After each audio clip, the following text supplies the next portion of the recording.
Happy New Year. My resolution was to win a Carol Burnett Award, and I did it.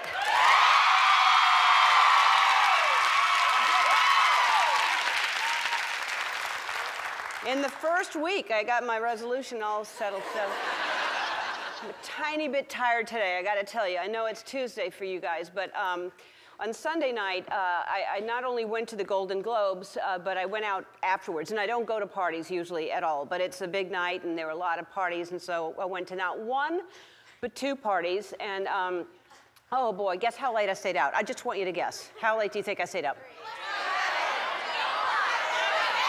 Okay. All right, so the Globe started at 5. It's a 3-hour show, goes to 8. Then you have to like travel to the parties and all that. Keep that in mind. I was at home in bed by 10:30. Yeah. This was tiring, I'll tell you that. This was really tiring.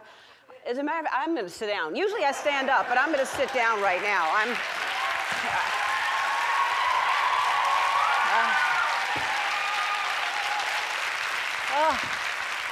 Thank you. Sorry, I can't stand up anymore. I'm tired. It was a fun night. My friend Kate McKinnon presented the award to me. She is so incredible. I love her so very much.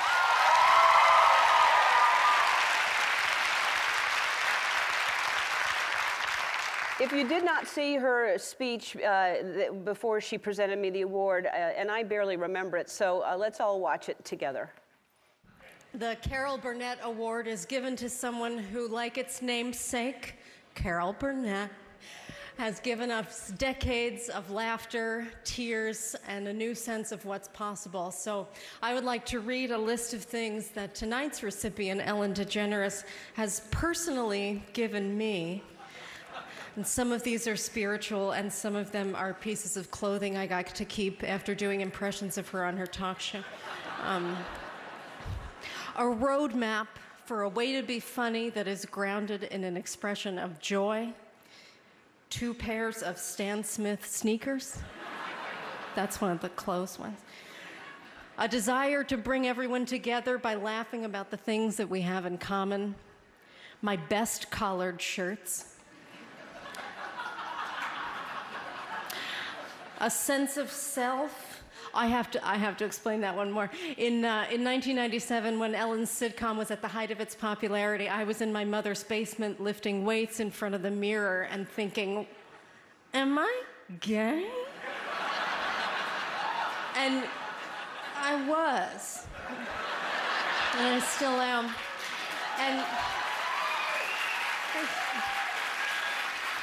But that's a very scary thing to suddenly know about yourself. It's sort of like doing 23andMe and discovering that you have alien DNA.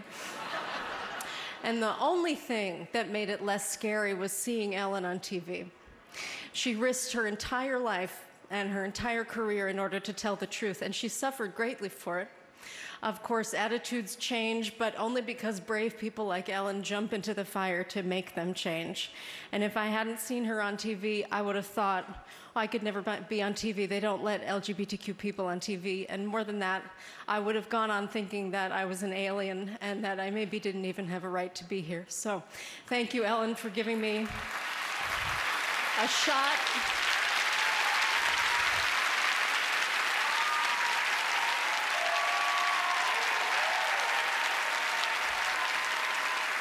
A shot at a good life, and thank you also for the sweater with the picture of the baby goat on it.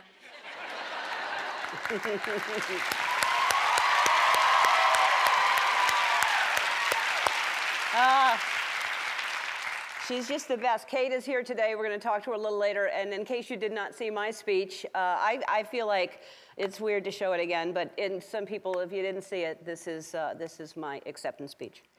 Before I say anything, Australia, I love you. My heart goes out to everyone who is suffering in Australia, all the animals that we've lost. Kate, you're incredible, and thank you so much. I know how hard, I hate being asked to do things like this, so thank you for doing this. Thank you for flying here. Thank you for writing something. Thank you for that amazing, the words that you said. Thank you so much. I love you. I love you. Thank you so much to the Hollywood Foreign Press. I feel humbled and honored to receive this. The first person after Carol Burnett is quite an honor, so thank you so much. It's a prestigious award, and what I like most about it is that I knew coming in I would win. Because, I mean, there's nothing worse than sitting there, like most of you, waiting and wondering if you're going to win, and politely acting like, oh, I'm going to listen to everybody's speeches like it's nice, and it's not. Because people just go on and on and on and on and on and on and on and on, and you're like, oh, I'm not going to do that. I'm going to be quick.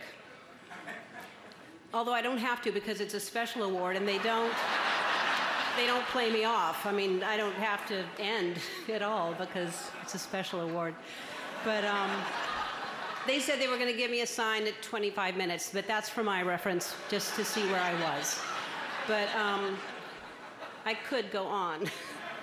I'm not. I'm going to keep it quick. I was born in New Orleans in 1958, January 26th. Dr. Swanson delivered me at 8:43 in the morning. A rainy, and not, I mean, Louisiana, heavy rain. My parents drove me home in a Buick. I think it was a Buick. It could have been a Ford or a Chrysler. It was a Buick. I think it was a Buick. The point is, they brought me home in a car. And before I knew it, I had a successful sitcom, and I came out. And then I lost that sitcom. And then I got another sitcom, and I lost that sitcom too. And then I got to do something that I'd never been able to do before, and that is make my own whiskey. And after that,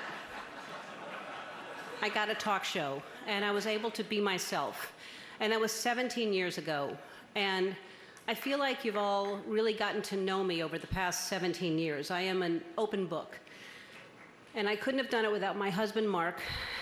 Mark, you are my rock. I thank you for supporting me through this crazy journey. I know it wasn't easy for you or the kids. Rupert and Fiona, go to bed. I love you. That's funny, because they're in college now. But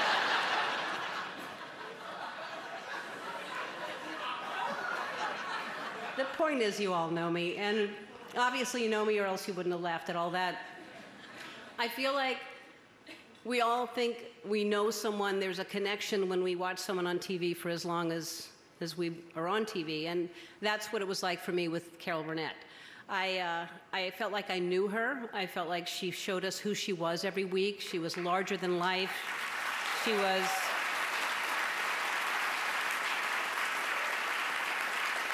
We counted on her to make us feel good, and she delivered every single week. She never let us down. She was hilarious in all the sketches that she did, and when she did the Q&A with the audience, she was just genuine and personal, and I always felt like she was speaking to me. When, at the end of the show, every time she pulled her ear, I knew she was saying, "It's okay, I'm gay too." Thank you.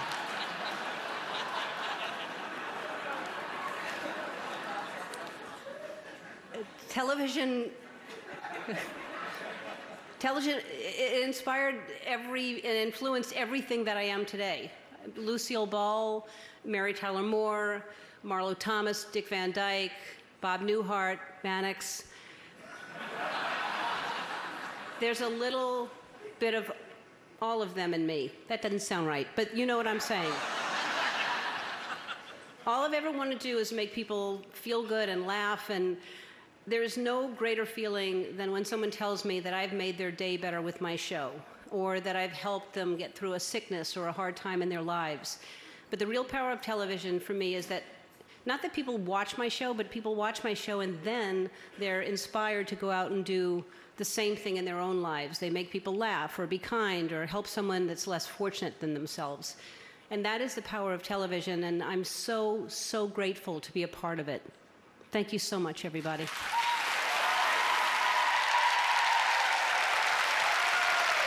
a night it was.